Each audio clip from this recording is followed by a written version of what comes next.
E, enfim, tem aqui à sua disposição aí a tela para você compartilhar.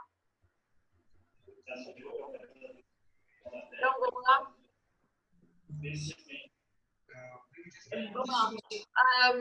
Vamos começar a nos situar, que a gente vai falar, então, desse monumento aqui, né? A gente vai falar do Coliseu e aonde que está o Coliseu. O Coliseu, ele está muito perto do Fórum Romano. Como é que fica isso tudo disposto na cidade de Roma, na cidade antiga de Roma, né? Então, tem essa imagem aqui, para vocês terem uma ideia, é uma imagem do IV século, então ela é bem mais para frente, o Coliseu já estava quase velho aqui, né? Para vocês terem uma ideia que nós estamos... O Coliseu está aqui, isso aqui seria, essa parte toda seria o centro histórico da cidade antiga, isto é, o Fórum Romano. O Fórum Romano é o coração político, econômico e religioso da cidade antiga. E quando a gente fala religioso, é assim fundamental. Religião não era uma opção na antiguidade. É um integrante fundamental da cotidianidade da vida das pessoas, né? Então, tudo acontecia no Fórum Romano. E o Coliseu, então, ele vai ser construído entre os anos de 70 e 80 depois de Cristo. Tem algumas são curiosidades, segredos que a gente vai falando aos poucos, né, sobre esse monumento. Uma delas é que 70 e 80 depois de Cristo é um tempo um pouquinho rápido. São 10 anos para construir uma coisa desse tamanho, praticamente um estádio de futebol com capacidade para entre 50 e 75 mil pessoas. Tem alguns arqueólogos que duvidam que o Coliseu tenha sido feito em 10 anos. Tem que dar crédito para eles, primeiro porque eles são arqueólogos, são eles que entendem disso, e segundo, porque realmente o tempo é muito rápido, né? Há dúvidas que o Coliseu tenha sido já iniciado anteriormente à família Flávia. Tem gente que fala que foi o Nero que já estava iniciando o Coliseu no âmbito da Domus Aurea. O que era essa Domus Aurea? Sempre que a gente chega no Coliseu, a gente tem que falar do que tinha lá antes do Coliseu ser o Coliseu. Porque é um monumento importantíssimo que tem um significado político na cidade de Roma, tem um significado social muito importante, não é um acidente geográfico, então quando a gente vai ao Coliseu, a primeira coisa não é subir no último andar, descer no subterrâneo, fazer um jantar dançante, né? A coisa mais legal realmente do Coliseu é a gente entender bem a colocação dele na cidade de Roma, naquela sociedade. Então, o que tinha nesse lugar antes do Coliseu ser o Coliseu? Existia, provavelmente, também são outras dúvidas, né? Eu posso levantar mais dúvidas aqui com vocês do que quando eu estou no Coliseu com as pessoas, porque a gente tem mais tempo, e também se passar os 40 minutos, a gente alonga esse troço, e eu falo mais disso, entendeu? Não é um problema, né? Mas, então, o que tinha aqui? Uma das hipóteses mais acreditadas é que aqui existia um lago. Então, não tinha o Coliseu, tinha um lago. E esse lago, dá até para mostrar para vocês como é que ele era mais ou menos, porque existem reconstruções deste lago. Seria uma coisa assim. Está todo mundo vendo? Existiu um incêndio, um famoso incêndio na cidade de Roma no ano de 64, e esse incêndio, tantas pessoas dão a culpa ao pobre do Nero, não há documentos que Nero tenha dado fogo na cidade de Roma, há documentos que ele ajudou as pessoas que precisavam de ajuda, uma vez que elas perderam as casas delas, foi um incêndio horrível, o ano de 64, né? Em todo caso, o Nero ele vai aproveitar, em qualquer modo, desse incêndio, aonde existiam pessoas que moravam, ele vai comprar esses terrenos e vai começar a construir parte dessa famosa Casa Dourada, a Domus Aurea. E no lugar que a gente hoje vê o Coliseu, existia este este lago que os arqueólogos mais ou menos reconstruem dessa forma, porque existiam outros lagos artificiais que tinham mais ou menos uma arquitetura desse jeito. Então, por isso que a gente sabe disso. Então, esse seria o Lago do Nero. A gente já viu o Nero e a criatura, né? O docinho de coco. O docinho de coco, ele tem essa carinha aqui, olha. Se você estivesse numa rua escura, numa sexta-feira à noite, num lugar com pouca gente, visse um sujeito desse tipo, você ia direto para ele ou você ia direto para o outro lado?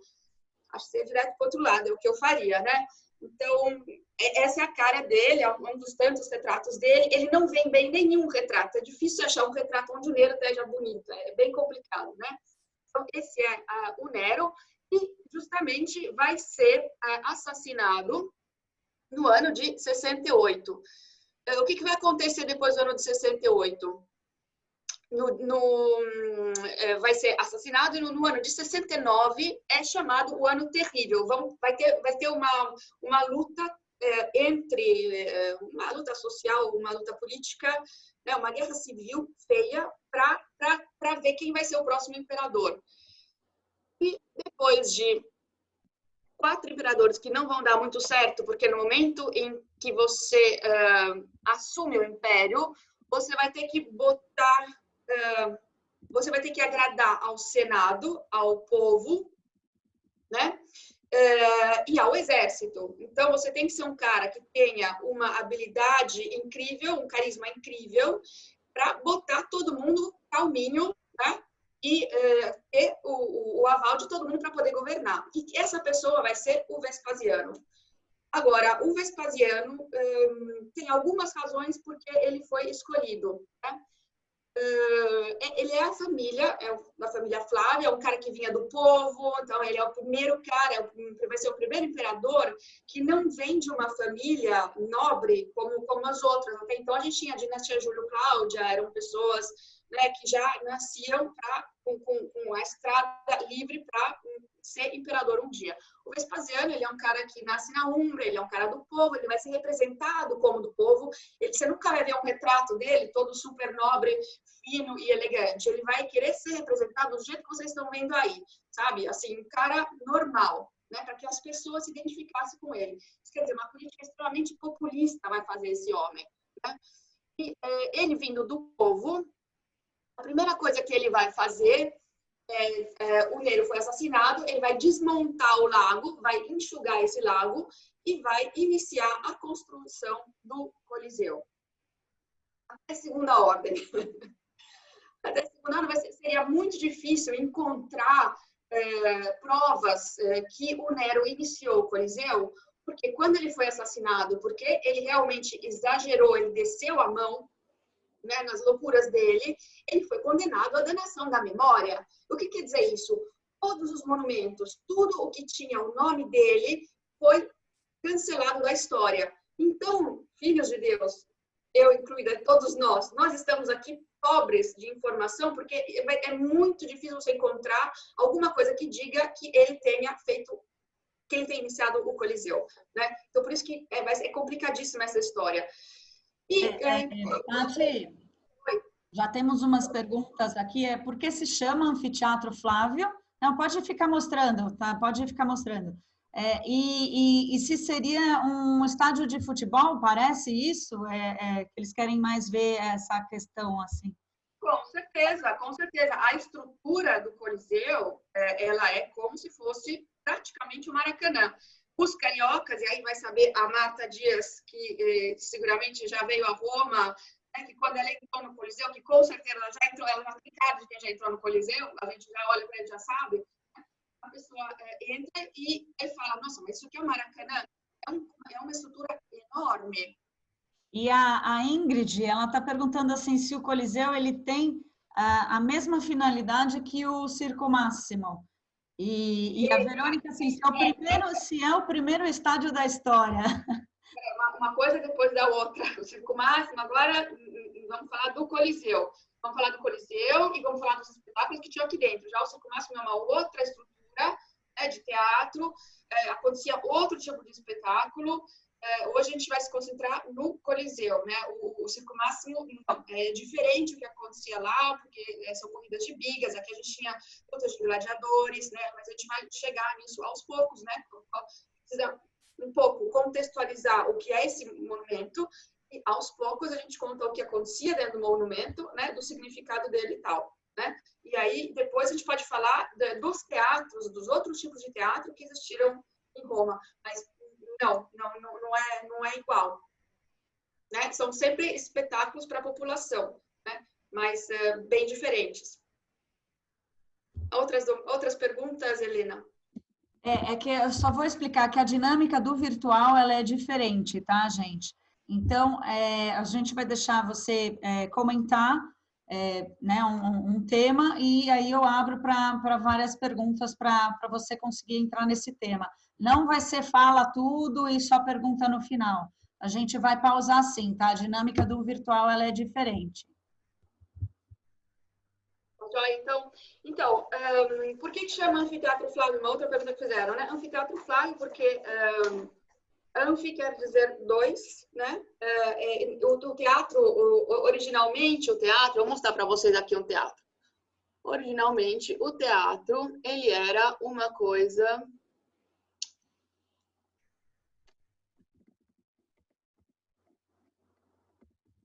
A gente fala de um teatro grego que originalmente era uma coisa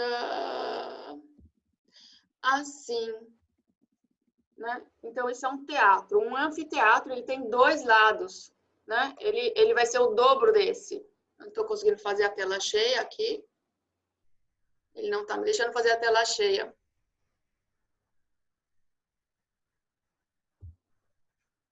Realmente, ele está me ignorando completamente.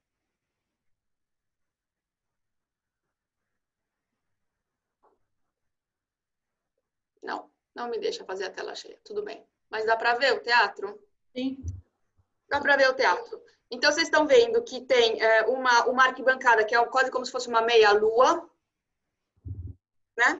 E foi cavada na colina, aonde colocaram os mármores, né? Que são os assentos, né?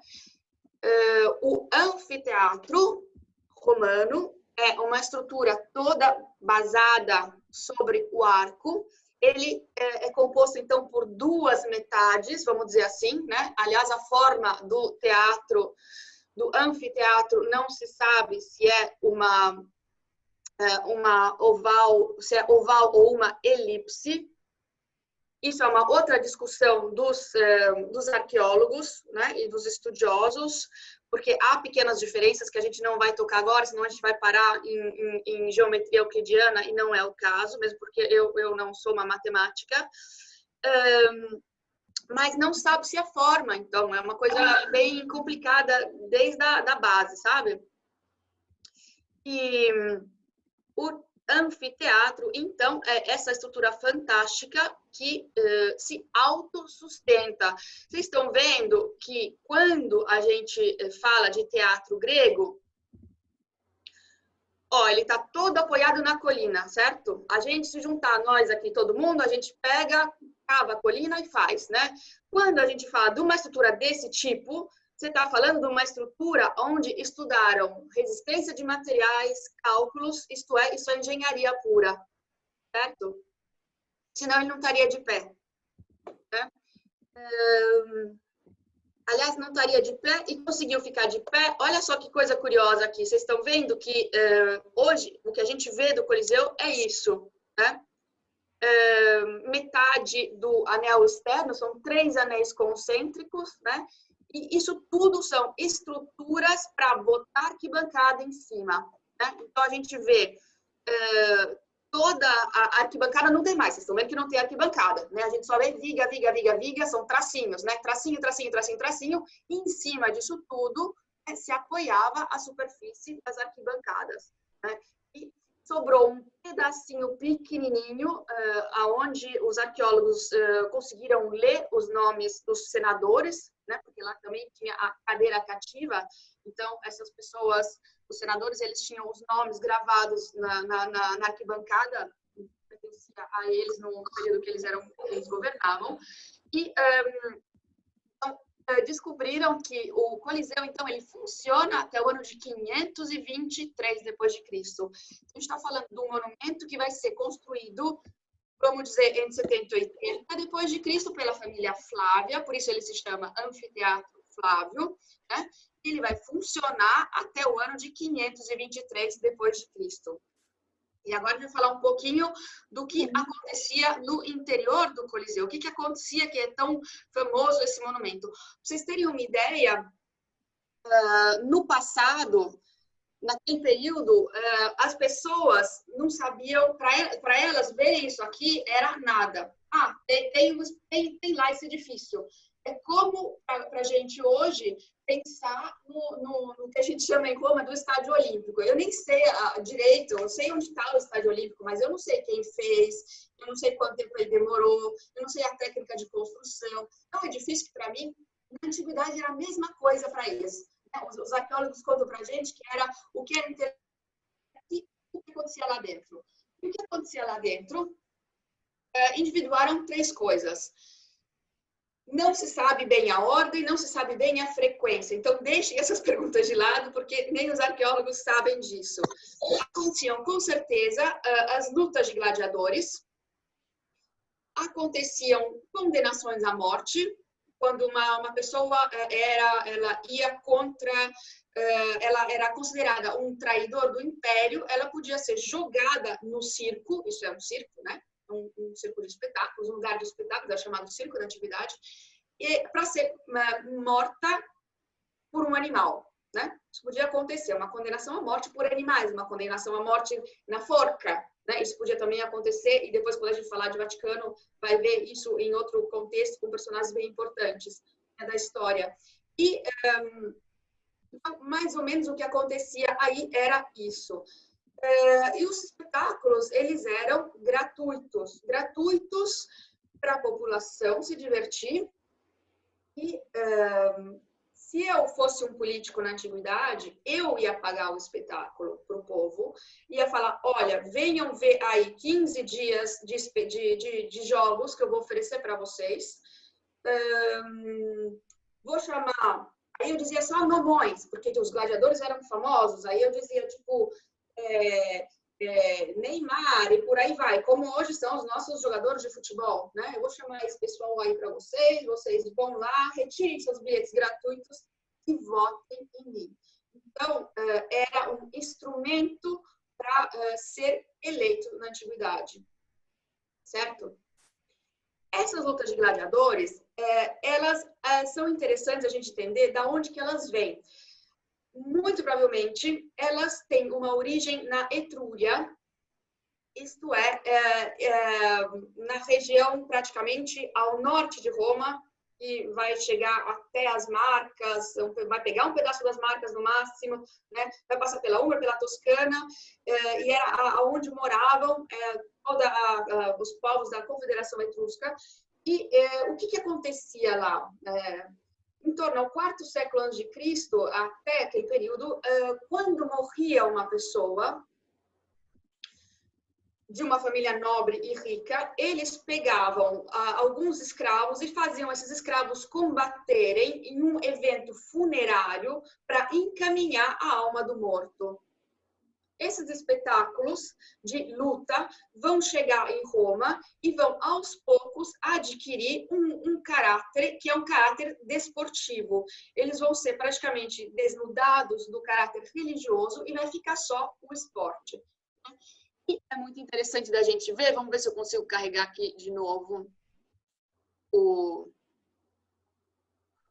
nosso PowerPoint, porque dá para ver aqui.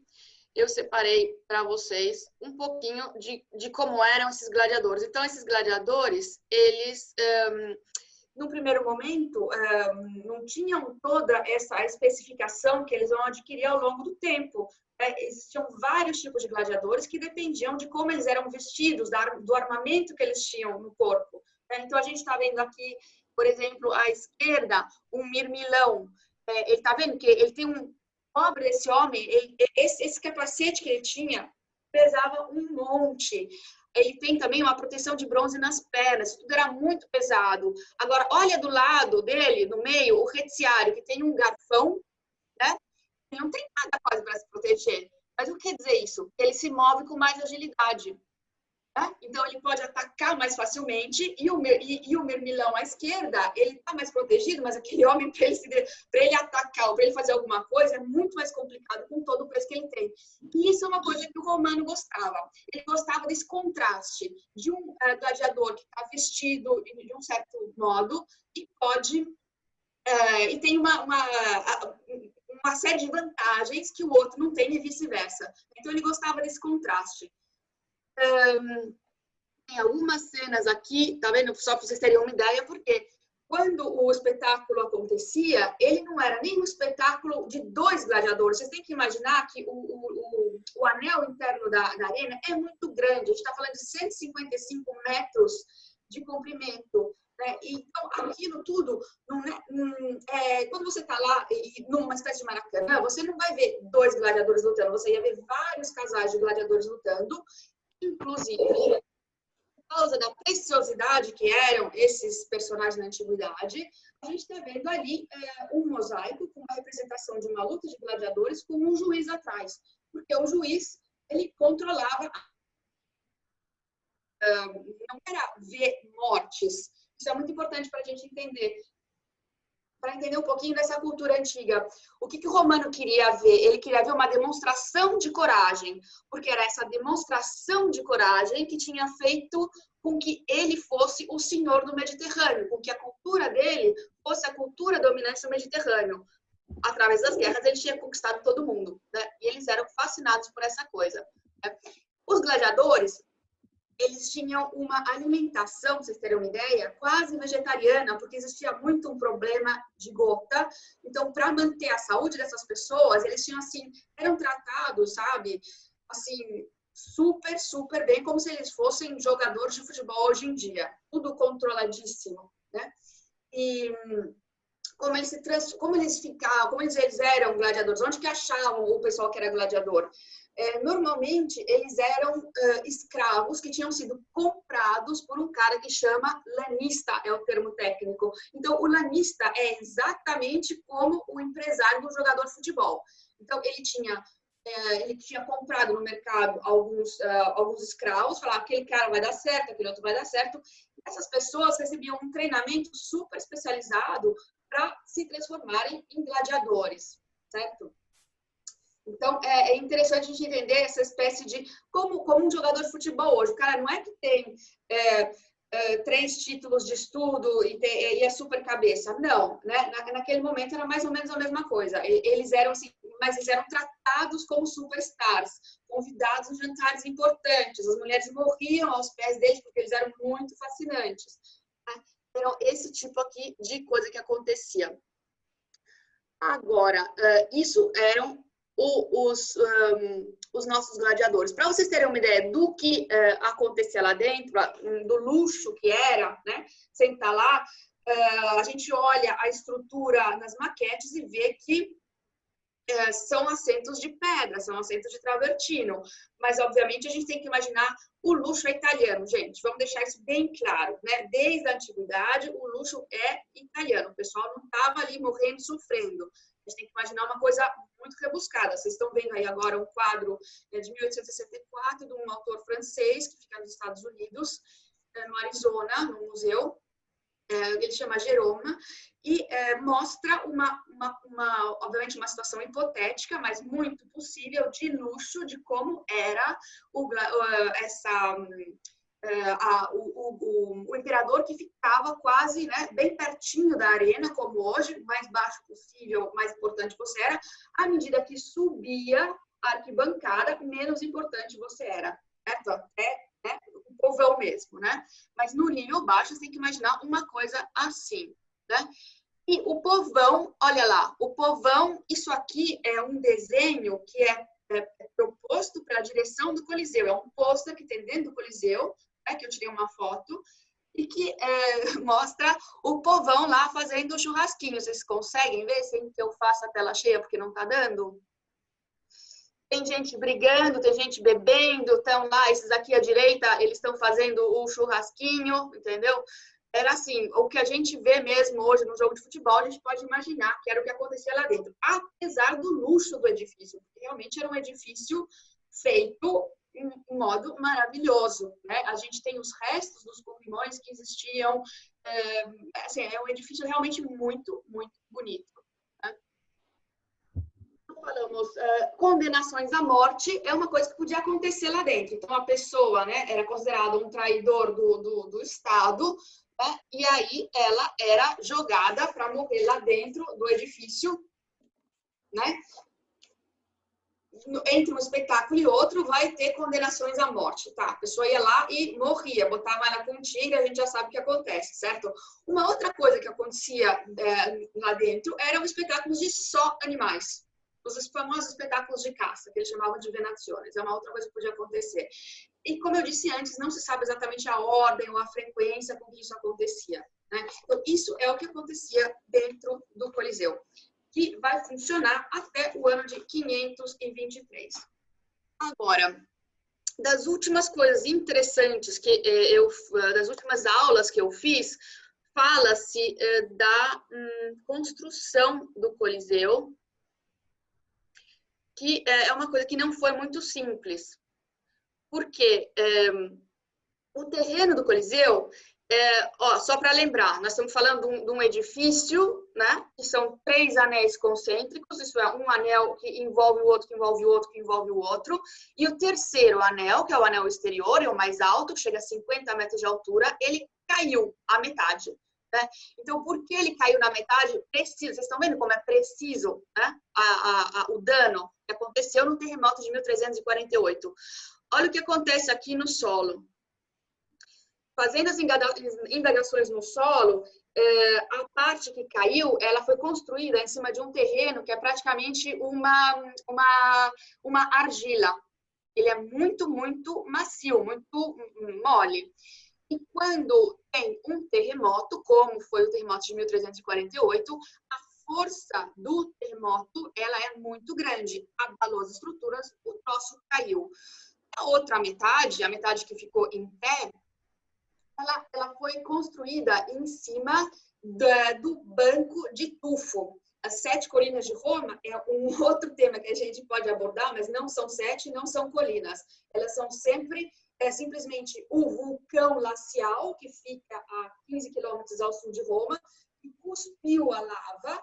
Essa lava foi chegando e foi enchendo ao longo das centenas de anos que foi sendo cuspido e foi elevando o terreno. Né? Então, a gente fala, é importante saber o terreno de Roma porque ele é fundamental para a gente saber o material de construção e o que acontece lá embaixo. Por exemplo, uma, entre aspas, colina de Roma, né, que é o Coleópio, ela tem formação tufácea e ela serviu de base para aquela metade do Coliseu. Então, sendo uma estrutura um pouquinho mais sólida, porque ela não é, né, a argilona que a gente está vendo à direita, vai sustentar o Coliseu e essa metade, graças a Deus, vai ficar inteira para a gente ver hoje. Agora, tendo falado disso, eu vou só mostrar para vocês aqui, mais ou menos a gente rabiscou aqui anteriormente, para vocês terem uma ideia do que a gente vê quando a gente entra no Coliseu, né? É um pedacinho da arena que foi reconstruída. A gente está vendo um pedacinho de madeira. Originalmente, o chão da arena era também madeira. Então, é um material delicado que não vai sobreviver 2000 anos, né? Quando eles começam a desmontar o que tinha ali dentro, a limpar o Coliseu, eles descobrem plantas que tinham sido extintas na cidade de Roma, mas que através do microclima que tinha se criado dentro do Coliseu ainda existiam ali dentro. Né? Teve um louco do inglês que teve a pachorra de fazer um livro que chama A Botânica do Coliseu, com as plantas que foram encontradas lá dentro. Pra vocês terem uma ideia. Então, isso tudo vai ser limpo, vai ser removido, e por uma questão pedagógica, porque a teoria do restauro não permite reconstruir o que o tempo destruiu, porque a gente, para entender os monumentos, tem que exatamente saber a ação do tempo, né? Então, por questões pedagógicas, eles construíram no nível que era a antiga arena, um pedacinho para a gente ver como é que é esse chão em relação ao resto. Porque, efetivamente, quem já esteve no Coliseu, a primeira sensação que você tem quando chega lá e chega perto da arena é você perde a noção do espaço completamente. É uma sensação que causa até uma certa angústia, porque não tem uma parede. O anel, você vê ele interrompido lá. Vocês estão vendo só uma pontinha, mas quando você vê, entra lá dentro, você vê essas duas diagonais. Então, você vê uma paredona alta, depois ela é interrompida, né? E não vê uma parede inteira, você se dá aquela coisa assim, você fala, oh, onde é que eu tô, né? Uma casa muito engraçada, não tinha teto, não tinha nada, sabe? E o que vocês estão vendo aqui, então, do lado onde não foi reconstruído o chão da arena, são os subterrâneos do Coliseu. Esses subterrâneos do Coliseu, como a gente vê hoje, né, feitos em parte em pedra de tufo, né, pedra tufaça, o material número 1 de Roma, em parte de tijolos. Ele era repleto de elevadores e corredores. Os elevadores, existiam 80 que foram individuados pelos arqueólogos e eram estruturas utilizadas para elevar os animais para cima. A gente pode ver mais ou menos aqui, eu deixei, ó, eu nem mudei o título aqui, ó. Jesus, em todo caso. Olha, não tem jeito aqui, ele tá... aqui a gente está com os subterrâneos, né? Dá para ver aqui o nível da arena, tem um pedacinho aqui, e embaixo, né? As arcadas, onde eventualmente podiam ficar os animais de uma noite para outra.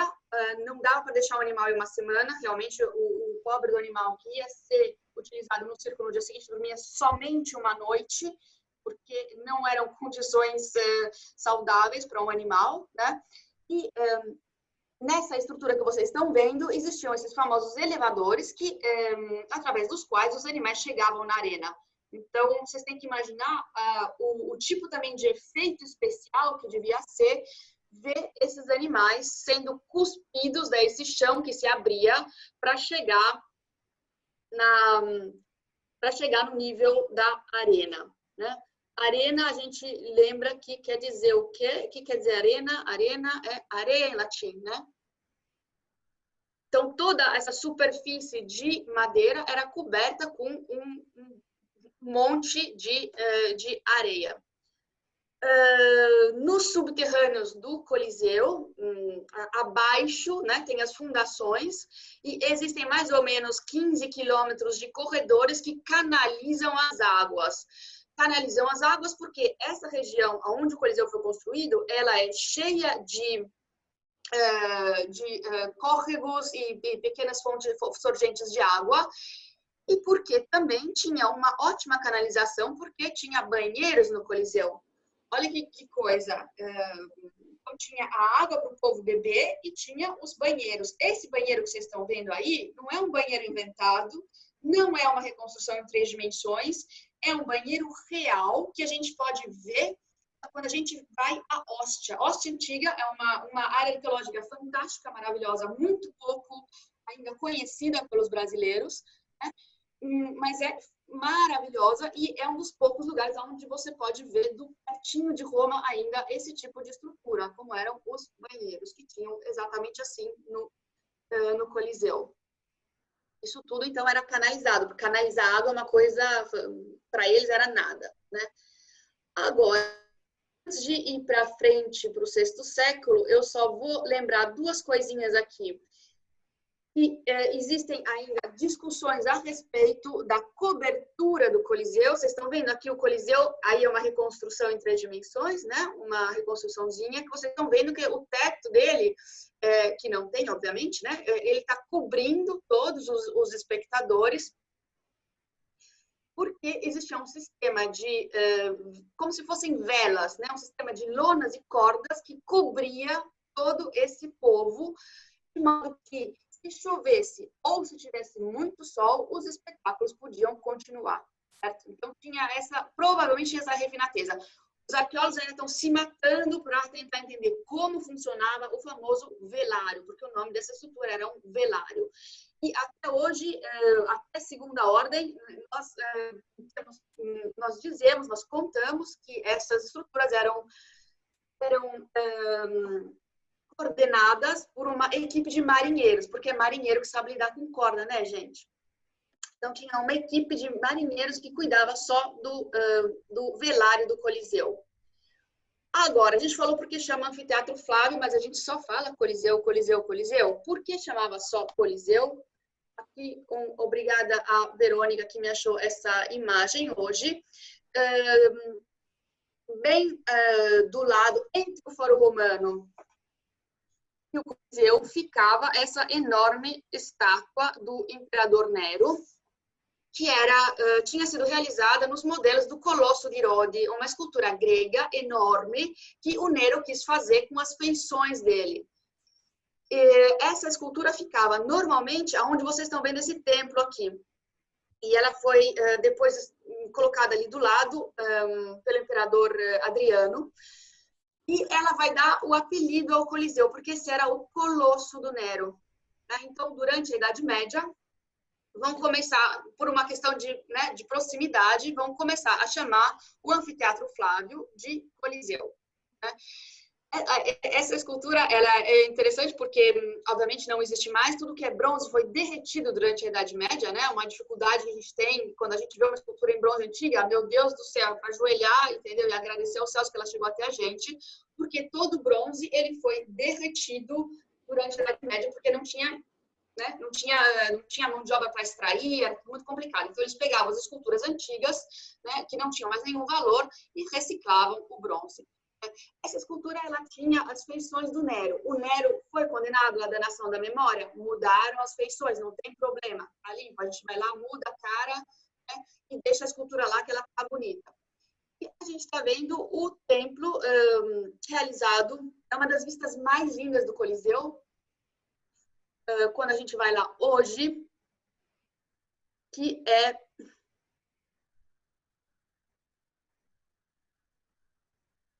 o Templo de Vênus e Roma.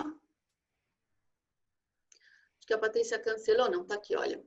Tá vendo? A gente tá aqui vendo essa vista aérea, tá vendo? Lá no fundo tem umas ruínas, né? E isso é exatamente o que a gente vê. Tá vendo? Olha lá, isso aqui é o Templo de Vênus e Roma, que é uma das vistas mais lindas que a gente tem, que é isso aqui. O Templo de Vênus e Roma vai ser só construído no segundo século depois de Cristo, pelo imperador Adriano. O imperador Adriano eleva Roma à deidade, né? Transforma Roma em uma, não sei se apenas era uma deusa, porque a gente não pode fazer também que Roma seja uma deusa. Cria esse culto, né, de Vênus e Roma, e então tinha esse templo ali na entrada do Fórum Romano. Pequena curiosidade, eu peguei aqui para vocês terem uma ideia. Como eu falei para vocês, o substrato de Roma ele é de pedra tufácea. Então, o imperador Vespasiano, quando ele começa a construir o Coliseu, de onde é que ele vai tirar o mármore, se não tem mármore em Roma? Esse homem vai mandar fazer uma estrada de 35 quilômetros de comprimento e 4 metros de largura. E ó, o trabalho que era fazer uma estrada, porque é uma estrada, entendeu? Quando eles construíam as coisas, não era para consertar no ano que vem, né? Para fazer uma outra licitação e etc. Construiu essa estrada que um carro ia e um carro voltava, quer dizer, uma estrada de 2 mãos, que chegava em Tivoli, onde existem as pedreiras, famosas pedreiras de Travertino. Isso era, por exemplo, um serviço que acontecia o tempo todo, né? Os escravos estavam nas pedreiras, extraíam os blocos, preparavam os blocos que chegavam preparados já para serem montados no Coliseu. Existiam essas pequenas oficinas que finalizavam os blocos e colocavam eles no lugar. Aqui a gente tem uma pequena visão maravilhosa do Palatino, né? E a gente vê ao fundo o Coliseu e na frente o famoso Arco de Tito. O arco de Tito eu coloquei aqui para vocês porque o Tito é da família Flávia. Eles vão assumir o poder em 70 e o último Flávio vai ser o Domiciano, que vai ser, ele também vai morrer em 96. Então, uma família que vai ficar muito no poder, né? E esse arco, ele conta uma coisa interessante para a gente, que é a famosa...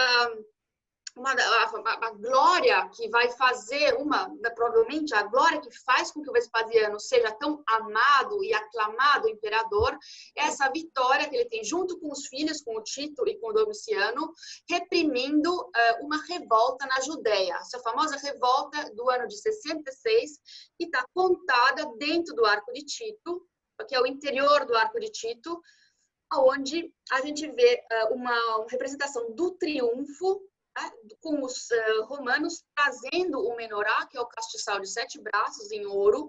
Eles roubaram praticamente, né, quando eles espoliaram e destruíram o Templo de Salomão, que era um templo de Jerusalém.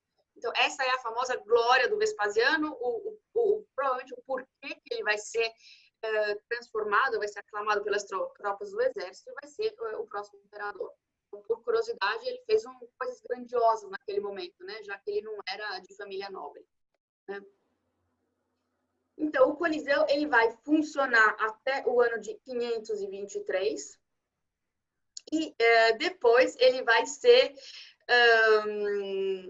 abandonado e vai ficar, aos poucos, vai servir como um forte da família Frangipane. Vai ter no ano 1000 uma família de nobres, muito rica, que vai pegar o Coliseu e vai morar lá dentro. Eles vão vão fechar todas as arcadas, né? Vão ficar lá dentro para se proteger, vão até fazer um muro que vai chegar até o Arco de Tito e volta, e vão morar lá dentro uns 200 anos.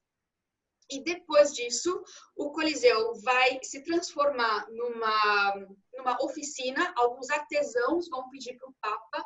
O Papa, naquele momento, vai ser o príncipe de Roma. Ele vai ser o governante da cidade de Roma, quando o Império cai, né, em 476.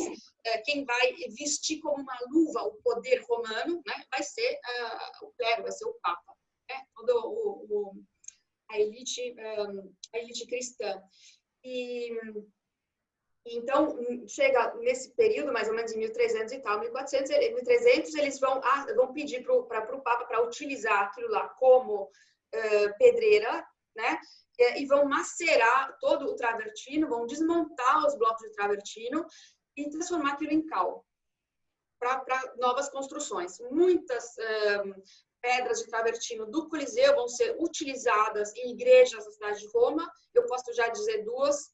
Por exemplo, São Pedro e Montório, que é uma igreja que fica no alto do Janículo, ou Santo Agostinho, no Campo Márcio, no centro histórico. São duas igrejas que têm a fachada completamente realizada com mármores do Coliseu. Você passa na frente, você não diria, você pensa que simplesmente é uma fachada normal. Não, aquilo é mármore do Coliseu trabalhado lá atrás, né? E essa reciclagem ela vai durar muito tempo, até o século XVIII, quando o Papa Bento XIV disser, olha, basta tratar o Coliseu desse jeito, né, como pedreira para depredar o Coliseu. Eu dedico o Coliseu aos mártires cristãos que morreram aqui, né, dentro. Pequeno detalhe, os historiadores ainda não acharam um documento que mártires cristãos tenham morrido dentro do Coliseu. Isso é uma outra coisa que não existe até hoje, né? Até prova contrária. Mas o Papa disse, então, está dito. E então, desde o século XVIII, existe essa dedicação do Coliseu aos mártires cristãos e vão parar de detonar o Coliseu, né? Depois disso, vai passar muito tempo, a partir do Iluminismo, já no Renascimento eles gostam muito, né, da arquitetura antiga, da cultura antiga, mas não vai ter respeito ainda. Eles ainda vão depredar o Coliseu. Apesar do respeito pelo antigo, eles vão continuar depredando o movimento. Uma coisa muito louca. Mas no final, então, do século XVIII, início do século XIX, que realmente vai começar a ser dado o verdadeiro valor ao Coliseu como monumento, ele vai parar de ser depredado, né? Aí no século XX a gente vai ter uns filmes, né, sobre o Coliseu, etc. E aos poucos vão montar a arqueológica e tal. E só a partir, provavelmente, dos anos 80 que eles começam a cobrar ingresso para você entrar no Coliseu, na área arqueológica. No primeiro momento era só o Palatino que tinha ingresso, onde tem um pequeno museu fantástico com esculturas maravilhosas que foram encontradas na área arqueológica. Agora, eu diria que o grosso foi dito. Se vocês ainda tiverem algumas perguntas, eu posso começar a responder. Temos, viu, Paty? Temos muitas perguntas aqui. Inclusive, bom, uma delas foi do Eros, né? Ele fez tantas perguntas aqui. Aliás, quem deixou, eu fiquei conversando no privado. E aí eu dou a opção, né, para a pessoa, no caso, se ela quiser fazer essa pergunta já com o microfone aberto. Acho mais fácil, assim, de repente, algumas perguntas a própria pessoa já, você mesma, ao longo, já respondeu. Então, Eros, por favor, eu vou abrir aqui o microfone para você. Vamos ver se você aparece aqui. Ou se ficou com vergonha aqui, eu pergunto, não tem problema nenhum. Eros? Tem a pergunta dele escrita, Helena? Tem bastante. Então, eu vou fazer aqui a pergunta escrita. Às vezes ele saiu também. Bom, a primeira pergunta dele, vamos lá, foi em relação a partir do Coliseu, né? A partir do Coliseu que caiu, ela não poderia ser reconstruída. Outra pergunta aqui dele mesmo, só para a gente manter aqui pelo menos a pessoa, é que o imperador, ele estava presente em todas as lutas ou tinham lutas especiais quando tinha a presença do imperador? E o que diferenciava as lutas quando o imperador estava ali para assistir? Essa pergunta é interessante, porque mesmo na antiguidade, como eu não gosto de luta de boxe, né? Já na antiguidade tinha gente que não gostava. Então, os imperadores, eles iam quando eles estavam em Roma. Era importante a presença deles do ponto de vista político, porque eles não eram bobos nem nada. Eles tinham que usar a imagem dele para serem amados pela população. Então, se eles estivessem em Roma, eles com certeza iam ver os jogos, quando tivessem jogos. A presença deles era muito importante. Né? Mas, por exemplo, se diz de Júlio César que ele não gostava dos espetáculos. Ele ia contra a vontade dele porque ele era obrigado a ir. Né? Sim. A Deise aqui, ela também colocou... Outras perguntas antes dessa. Sim. Mas, enfim, eu preciso relacionar aqui as pessoas que estão mais... A Deise, ela pergunta se existiam mulheres gladiadoras. Sim. E também... Não eram muito populares quanto os jogos dos homens, mas existiam mulheres gladiadoras. Tem vários mosaicos que você vê a imagem de mulheres gladiadoras também. E também ela pergunta se aqui reza a lenda que uma das famílias que mais destruíram o Coliseu foi a Barberini. E se isso... A família Barberini, ela é mais ligada ao que aconteceu mais ligada ao Pantheon. Todo mundo que passou por lá e construiu alguma coisa naquele período ajudou a destruir o Coliseu. Então, a família Barberini ela é famosa por causa do bronze que foi retirado do Pantheon para que o Bernini pudesse fazer o baldaquim da Basílica de São Pedro. Né? Então, saiu uma pasquinada, isso é uma famosa daquelas frases que os satíricos, os sátiros da época escreviam, né? O que os bárbaros não fizeram, fizeram os Barberini. Né? Era uma coisa que eles diziam na época, mas, na verdade, aquele bronze, a gente vai entrar num outro assunto, mas o bronze que eles tiraram do Pantheon, se não tirasse do Pantheon, o Pantheon ia afundar, porque ele não tinha tido manutenção e o edifício estava caindo para frente. Então, fizeram bem, né? Todo mundo destruiu um pouco, infelizmente, do Coliseu naquele período. Não foi só a família Barberini. Bom, Paty, eu vou fazer o seguinte, eu vou ler as perguntas desde o início, para também ninguém se sentir mal por não ter falado aqui das perguntas. O Alex e também o Eros, eles perguntaram em relação às hastes lá em cima, né, no Coliseu, qual que era a finalidade, e o Eros também pergunta se a parte com hastes parece ser o que existia antes e não existe mais. As artes do Coliseu? Em que sentido? Estou falando dessas esculturas? Pelo que eu entendi, essas hastes aqui, bem em cima, que parece Alex, você quer... Posso liberar o teu microfone? Oi, boa tarde. Boa tarde, Alex. Oi, Patrícia. Primeiramente, sensacional. Nossa, estou aqui fascinado com a sua aula, viu? A minha dúvida, na verdade, é essas... No alto do Coliseu ali, igual existe, por exemplo, nas pirâmides do Egito, que foram destruídas aquelas pontas, né? Tem uma haste. Essas hastes que tem em cima do Coliseu é para mostrar que o Coliseu era até nessa altura ou tem algum outro significado? Olha... Pode ser bobo, mas de repente... Não é bobo, é só complicado. É complicado porque essas reconstruções aqui, elas não são feitas exatamente como uma base científica dos arqueólogos. Então, por exemplo, essas esculturas que vocês estão vendo aqui, tem muitos, a maior parte dos arqueólogos não acredita que existissem essas esculturas aí, porque eles não encontram o que seria praticamente o perno, isto é, o pino que segura a escultura. Até hoje não foi encontrado um pino que diz, olha, aqui tinha uma estrutura que ficava em cima, decorando. Então, o que vocês estão vendo aqui é uma imagem que foi reproduzida em uma moeda, e depois com um pouco de criatividade foi realizada, mas não dá para dizer que o Coliseu era assim, sobretudo não dá para dizer que o Coliseu era assim no ano de 80. No ano de 80, para vocês terem uma ideia, nem se sabe como era o Coliseu. Tem lutas ferozes para tentar descobrir até que ponto a construção tinha chegado. Né? Então, o que a gente vê aqui é uma coisa hipotética. Você me respondeu uma outra dúvida que eu tinha, mas na verdade a minha pergunta é desses ferrinhos que tem lá em cima do Coliseu.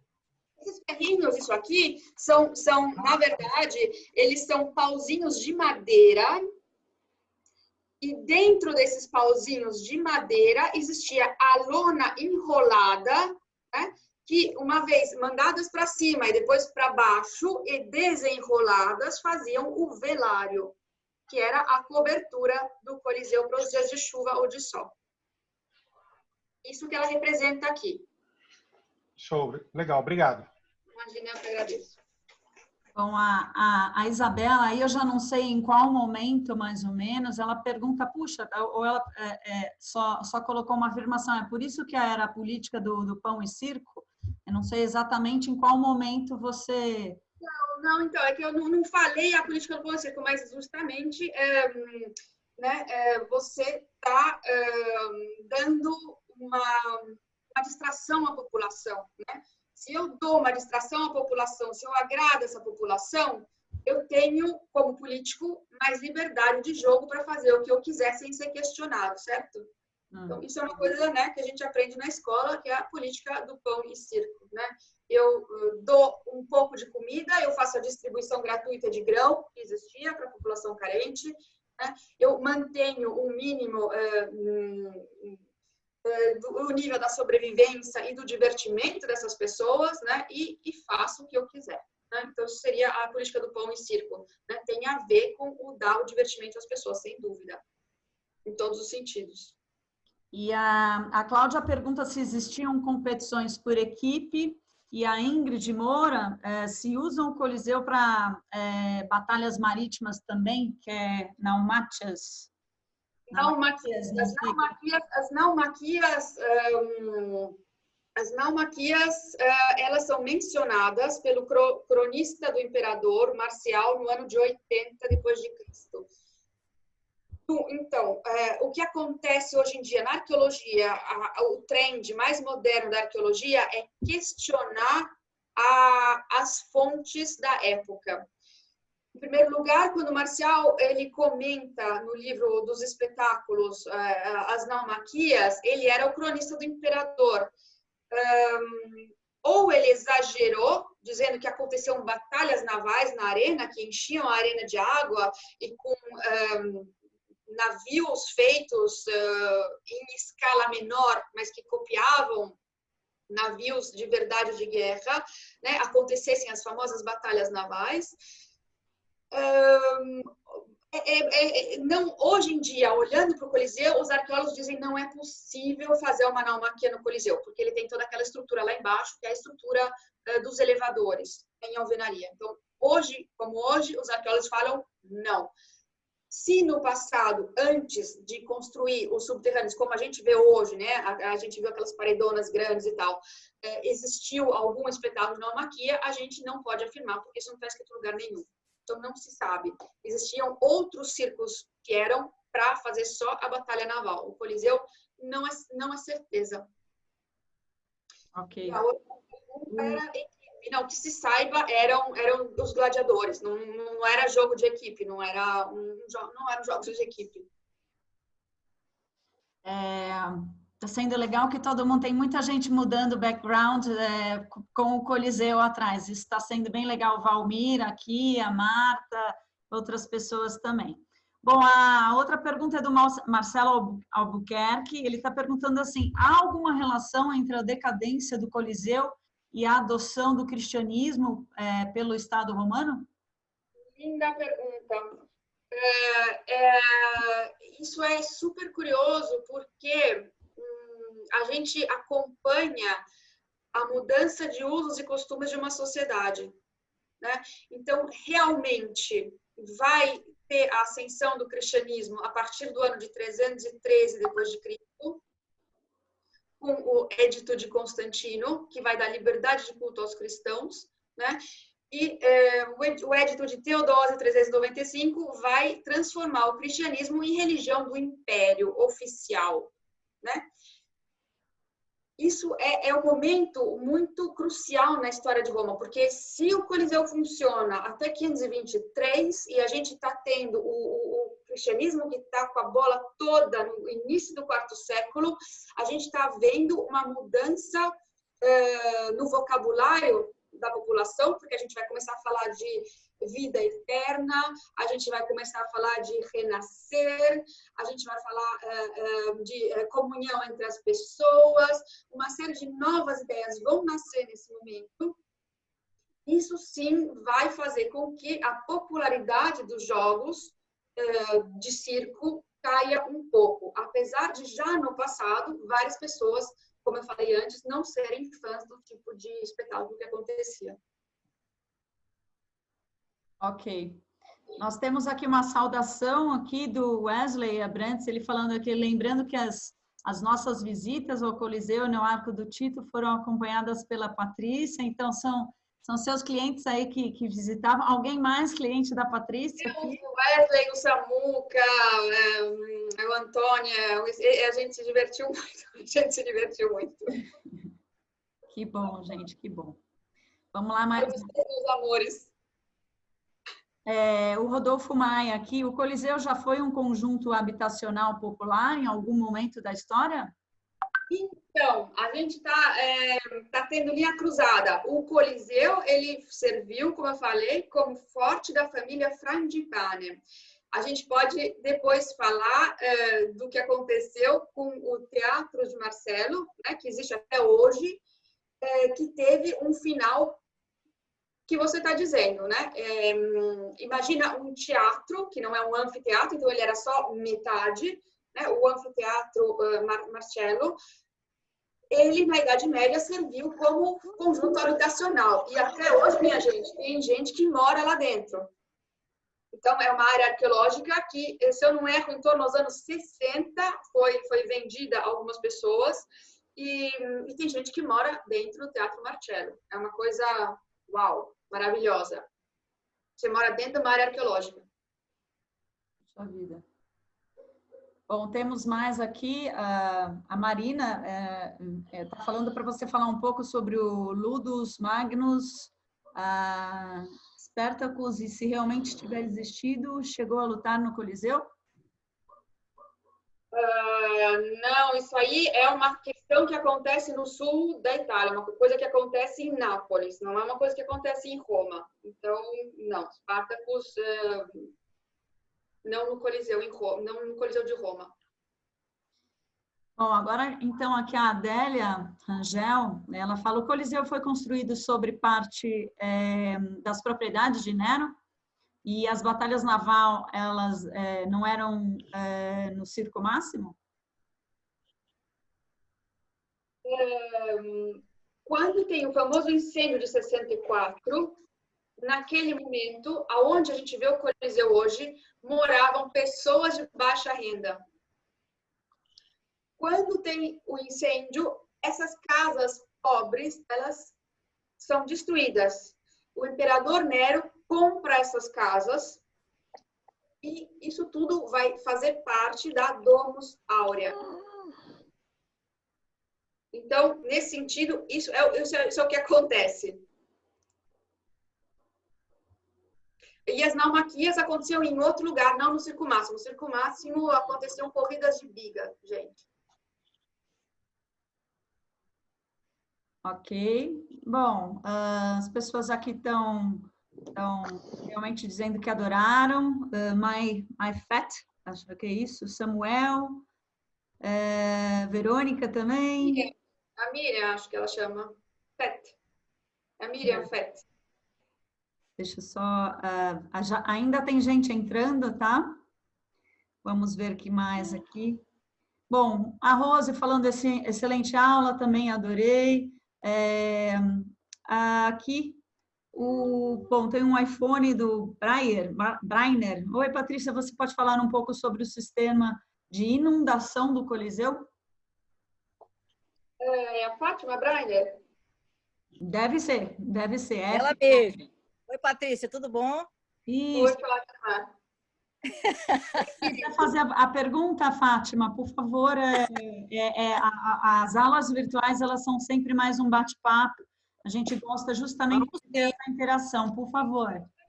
No particular, Fátima, você está abusando, Fátima. A gente já falou de tudo isso lá, Fátima. Eu lembro direitinho. Não prestou atenção na aula, Fátima. Não, é porque eu lembro daquela discussão toda que a gente teve lá e que eu acho que tem digamos assim, um avanço, né? O que aconteceu.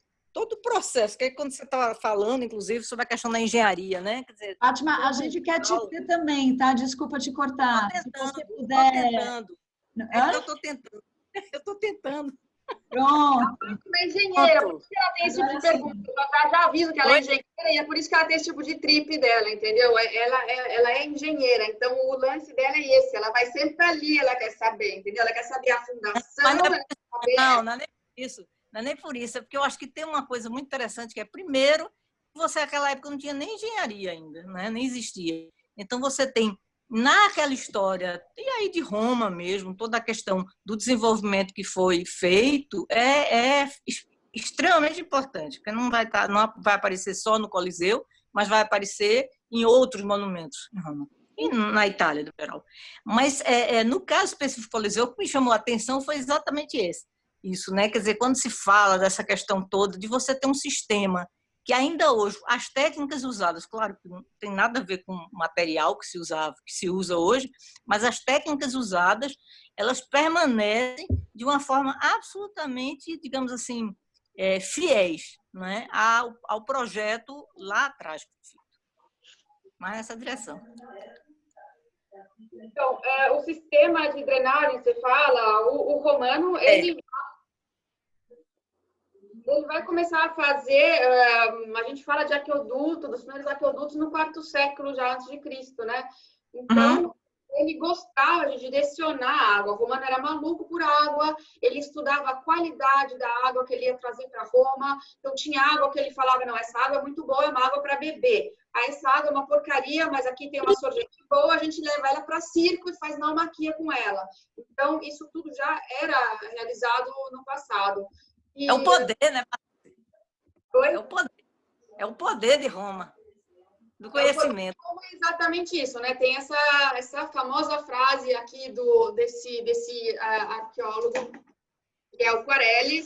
O Quarelli fala que a grandeza de Roma você nota exatamente com os aquedutos, né? Quando você chega em Roma e passa no Parque dos Aquedutos, que é quando eles começam a entrar na cidade de Roma, você vai ver a água que atravessou 70 quilômetros, que saiu de uma sorgente de rio aqui, de rio lá, que atravessou vales, atravessou colinas para chegar na cidade de Roma. E é lá que você sente o poder da cidade de Roma, da inteligência utilizada do romano. A coisa que mais emociona realmente é a história de como eles transportavam a água. Né? Isso.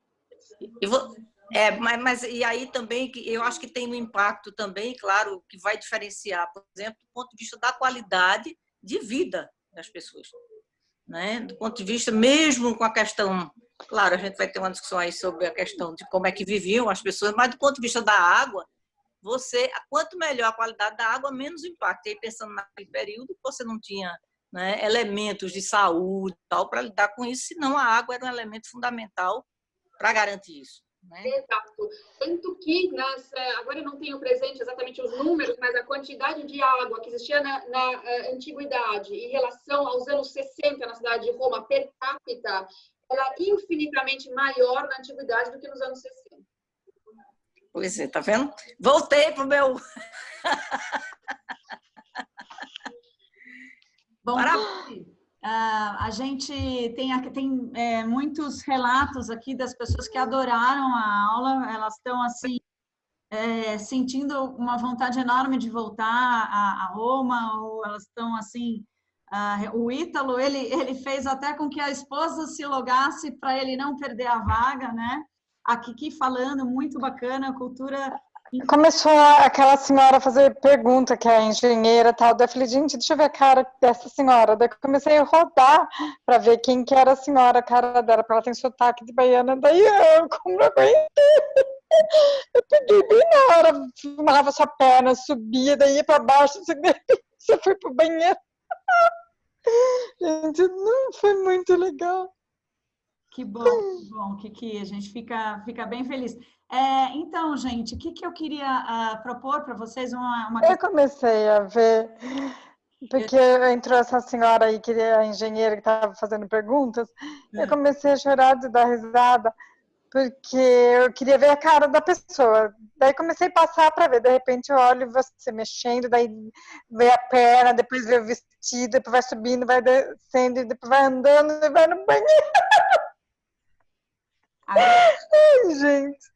Eu estou querendo ver onde é que está você aqui, que eu não estou conseguindo ver mais. Nossa, não estou conseguindo mandar mensagem para você.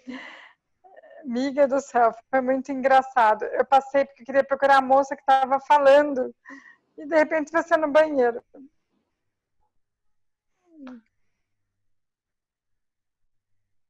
bom. A frase, nesse meio tempo, eu consegui achar que a frase no meu blog, quando eu falo dos aquedutos, é uma frase muito bonita. Ela foi escrita pelo Plínio o Velho, que escreveu isso aqui na virada, praticamente no início do primeiro século depois de Cristo. Ele fala: em considerar cuidadosamente a quantidade de água para uso público das termas, piscinas, fontes, casas, jardins e mansões do campo, vai perceber a distância entre a qual a água viaja, os condutores que foram construídos, os montes que foram perfurados, os vales que foram superados, e reconhecerão que nunca existiu no mundo uma obra tão maravilhosa. Isso é Plínio Velho, que escreveu a História Natural, é o livro 31 e 32, né? Que resume um pouco da grandiosidade dos romanos. Sim. Teremos aula sobre Florença também, Paty? Bora lá. Claro, porque uma coisa é ligada à outra, né? O que é Florença? né? E o tema que todo mundo quis saber de Florença, do teu questionário, é o Renascimento. Então, o que é o Renascimento? É o pessoal que vai, de novo, vai começar finalmente a dar valor para o saber antigo, porque tudo que é antigo, com a ascensão do cristianismo, vai ser um pouco demonizado. Então, e por causa da falta da estrutura da sociedade, né, vão se perder conhecimento. E naquele momento eles vão estar loucos, antenados para saber o que se sabia na antiguidade. É uma sede de conhecimento que vai ser recuperada. Então, Roma e Florença é difícil separar, né? E Florença foi fundada por romanos, né? Foi fundada como uma colônia agrária para soldados do Júlio César, que lutaram com ele para conquistar a Gália. Então, originalmente, a função de Florença era essa, né? Era um prêmio para esses soldados terem um pedaço de terra para cultivar e tal, né? Florença vai ter uma sorte incrível, né? De posição geográfica e várias outras coisas, e vai ter sorte mesmo, né? Então, vai se transformar no que se transformou. Às vezes, quando eu estou em Florença e quando eu estudei em Florença, às vezes eu tinha a sensação que o florentino, às vezes, ele é quase mais romano do que o romano, entendeu? Porque ele é agarrado naquele passado dele ali, sabe? Pati, deixa eu só te falar uma coisa, que passou tão rápido, mas já foram 1h e 40 minutos, tá? Que como eu tenho que coordenar aqui, eu acho que a gente nem sente isso, né? A Selma tá aí rindo, a Juliana não tá acreditando, a Verônica, meu Deus do céu, mas é verdade, já foram 1h e 40 minutos, por isso a minha preocupação de responder a todas as perguntas, de passar o nosso recado, né? Eu e Patrícia, a gente sentiu que realmente muita gente teve interesse, e no meio virtual, é como eu falei, assim como a gente tem aquele café virtual, nós elaboramos, então, agora um projeto, né, um programa, que é o Café com Arte, que são grupos, né, que a gente vai liberar aqui, que a gente vai solicitar para vocês, se vocês têm interesse, né, de participar dessas aulas que a Patrícia vai se dispor a fazer em horários que vocês solicitaram a ela. Então, eu vou colocar aqui no grupo, aqui para todo mundo, o link, vou também colocar o link aqui no nosso grupo de WhatsApp. São 3 perguntas basicamente, né? Se vocês gostariam de participar, de continuar essa jornada, né? De entrar para um grupo que é o Café com Arte com a Patrícia, um grupo menor, que assim todos podem falar, podem perguntar, e a gente consegue fazer num horário mais limitado e que vocês possam participar, de 4 pessoas, 10 pessoas ou 20 pessoas. E também os valores a gente colocou de acordo com o que vocês nos responderam, e algumas datas, fim de semana, num sábado, numa quinta-feira, e também numa segunda-feira, pedindo aí aos pedidos aí do Ítalo, de outras pessoas, às 19 horas, coisa que a Patrícia cedeu, porque são mais 5 horas, né? Então, se vocês puderem, por favor, preencher essa pesquisa, né, de lista de espera, eu agradeço a Patrícia mais ainda, e amanhã nós entraremos em contato com vocês para juntar esse grupo e continuar com essa nossa jornada aí de café com arte, aí com esses temas Roma e Florença. Eu vou colocar aqui. Enquanto isso, a gente pode responder aí algumas perguntas. E eu também, Paty, eu queria te dizer aqui, ó, a Gabriele Contesini falou: Patrícia, obrigada pela aula, obrigada por compartilhar conhecimento. Eu que agradeço a atenção. Que mais? Também aqui o Ítalo falando, agora eu tenho vontade de voltar a Roma, né? Vontade de me mudar para Roma, né? O Carlos, parabéns à aula, me senti novamente lá no Coliseu, obrigada. O Alex, de novo, sensacional, Patrícia Helena, por essa iniciativa. José Medeiros, parabéns, Patrícia, valeu por assistir a sua aula. Quem mais, gente? Se vocês quiserem colocar Kiki, já falei. Enfim, vou deixar aqui gravado para você, tá, Patrícia? Todas essas homenagens. A Verônica, aula sensacional, Kiki, amo Itália, e com a Patúlia, né? Ainda mais. Enfim, muita gente aqui, se eu acabei não lendo alguém, que me desculpe, mas a Patrícia vai ter esse acesso. Até o iPhone da Mel aqui, obrigado, sensacional. Silvana Garcia, ela precisa ir, mas foi muito, muito bom, obrigada. Enfim, a Selma, parabéns, e Daisy, tudo mais aqui. Bom, enfim, temos uma pergunta aqui do Rodolfo Maia. Os imperadores gostavam de usar animais exóticos? Muitos vindos da Ásia e África? Você pode falar um pouquinho nisso? Sem dúvida, sem dúvida, sem dúvida. É curioso, tem até, eu peguei aqui para vocês sempre alguns, né, a caça dos animais, ela era uma atividade extremamente importante que gerava também muito dinheiro, porque se eu quisesse me eleger e fazer um espetáculo importante, eu ia querer naturalmente levar a maior quantidade de animais estranhos e exóticos que nunca tinham sido vistos antes para a cidade de Roma, né? Então, a gente tem algumas testemunhas aqui nessa famosa Vila del Casale, que fica no meio da Sicília, que é cheia de mosaicos no chão com cenas de caça. Eu estive lá, acho que 2 anos atrás, e aqui vocês estão vendo a caça de um javali, que é um animal, entre aspas, mais normal, mas aqui você já vê, né, um antílope que está sendo transportado. Isso aqui é mosaico, gente. Isso aqui não é construção, não é reconstrução 3D. Isso aqui são mosaicos antigos, né, que enfeitavam casas de pessoas muito ricas que ou trabalhavam com isso, ou que eram loucas por caça, né, que enfeitavam esses pisos. A gente vê exatamente aqui o transporte do animal exótico. O romano, obviamente, não existia turismo naquele período, né? O romano, ele nunca teria visto a quantidade de animais que ele viu no Coliseu, porque ele não podia viajar, né? Mas o romano tinha acesso a esse conhecimento, né, do mundo por causa dos jogos, por causa das atividades do Coliseu. Então, sim, Ásia Menor e África, uma quantidade enorme de todo tipo de animal que eles conseguissem transportar, chegava lá.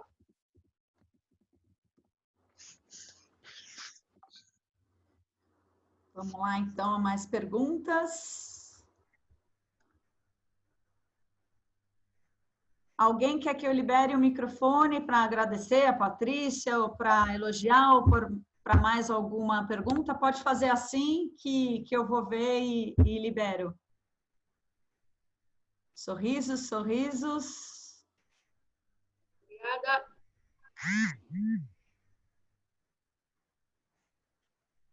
Kiki, vou liberar então para você. Vamos ver aqui se foi. Patuli! Era só para dizer um oi mesmo, porque eu tenho meu cachorro aqui que fica latindo, vai incomodar todo mundo, entendeu? Mas assim, adorei. E eu, há muito tempo atrás, eu fui para Roma com a minha mãe. Infelizmente, a gente não conseguiu visitar direito o Coliseu, porque eles estavam fechados por algum motivo que eu não me lembro qual agora, em volta com alguns tapumes. Eu não me lembro o que foi, isso tem muito tempo. Acho que foi em 2001, se eu não me engano. E minha mãe, infelizmente, com sobrepeso, não conseguiu andar muito, então a gente teve que voltar para trás, eu não consegui ver. Mas hoje eu consegui ter uma aula bacana, e nossa Patuli é adorada, todo mundo morre de saudade dela aqui, tá aí há tantos anos. Paulinha não pôde entrar por algum motivo lá de Jericoacoara, que é uma amiga dela que também é unha e carne, e então é só para agradecer mesmo, que foi muito legal. E você está cada dia mais linda! Beijão para a Luluzinha, a gente está se falando. Ah, que bom, fico feliz. Obrigada. Compartilhar muito bom com pessoas que são de todos os lugares diferentes, entendeu? A Ida Prete pediu aqui o microfone. Deixa eu ver se eu acho a Ida aqui. Ida, se você puder fazer... colega de Florença. A Ida é uma guia de Florença. Vamos ver se eu encontro a Ida aqui. Deixar o Vídeo aberto. Ida, vamos ver se eu procuro você.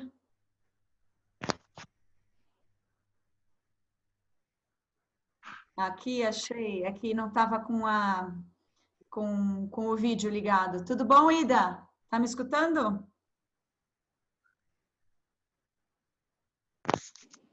Ida, pode falar. Teu microfone já está aberto. Ida?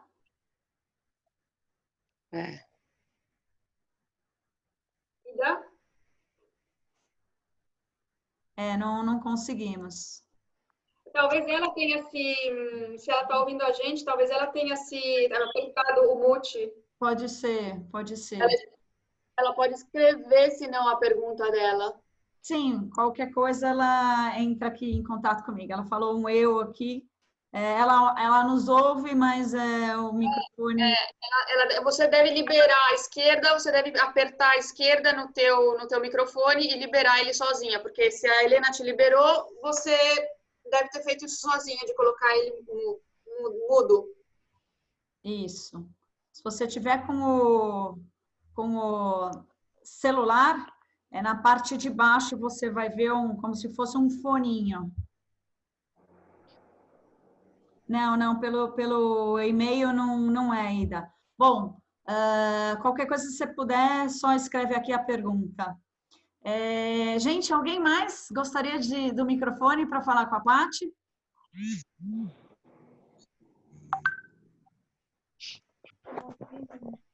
Ninguém? 1h50 já?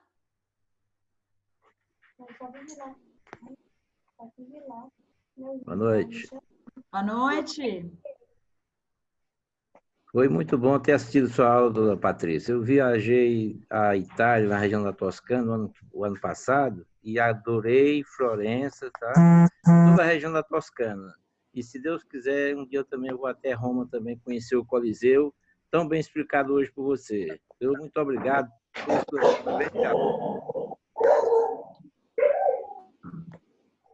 Eu que agradeço a presença. Muito obrigada pela paciência.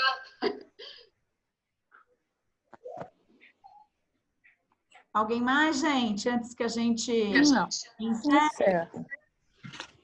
A Ida está falando que foi ótimo. A Marta também, Marta Dias, de Niterói. Obrigado, aula excelente. Gente, eu espero todos vocês. Parabéns. Ficou bom. A transmissão ficou muito boa. Certo? E, bom, não vou nem falar de Patrícia, porque é suspeita. Eu sou suspeita. Mas o grupo... Agora, Fátima, você não pode elogiar muito, porque é já considerada família, então... É covardia, né, Patrícia? Mas a montagem toda, a transmissão ficou muito boa, né? E eu acho que a mediação ficou muito boa também. Muito obrigada, Fátima. Parabéns. Ficou legal. Beijo grande. Helena, isso aí não teria sido possível, porque eu sou completamente negada.